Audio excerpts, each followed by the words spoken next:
Je me souviens vraiment, pour la première fois de ma vie, de me sentir vraiment perdu sur les pistes. J'avais trouvé ça assez exceptionnel.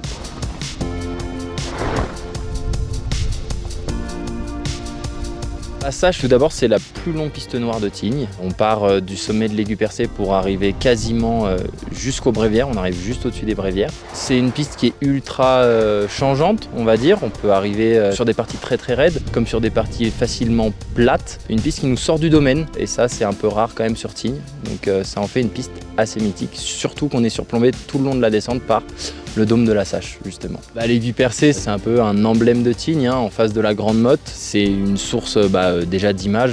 On se souviendra des belles images qu'on a eues entre les gens qui passent dedans en ski ou en volant. Je pense à tous ces panoramas qu'on voit de Tignes et de l'Aiguë-Percée, donc forcément, ça donne envie de venir par là. Ouais. Comme je le disais précédemment, l'itinéraire pour la piste de la Sache, il est assez simple. On peut y accéder par gravité, donc soit par le télésiège de Marais, qui a été récemment rénové, ouvert cette saison, ou alors par le télésiège de l'Aiguë-Percée qui part du lac. On part sur la première piste bleue, on embraye sur la gauche après quelques virages, et là on attaque directement donc sur la piste de la Sache avec un enchaînement entre des parties plates, quelques parties raides, puis un petit chousse, un petit plat avec quelques bosses un peu sympa. Et après on finit sur une partie un peu plus raide avant de reprendre la piste de Mélèze au-dessus des Brévières. C'est vraiment une piste qui est nature, quoi. C'est ultra nature, c'est une piste noire, c'est pas une nature ride, on a quelques nature rides à Tignes, donc des pistes pas damées noires. La Sache est damée de temps en temps, pas tout le temps, donc ce qui fait que ça devient vite joueur sur cette piste noire.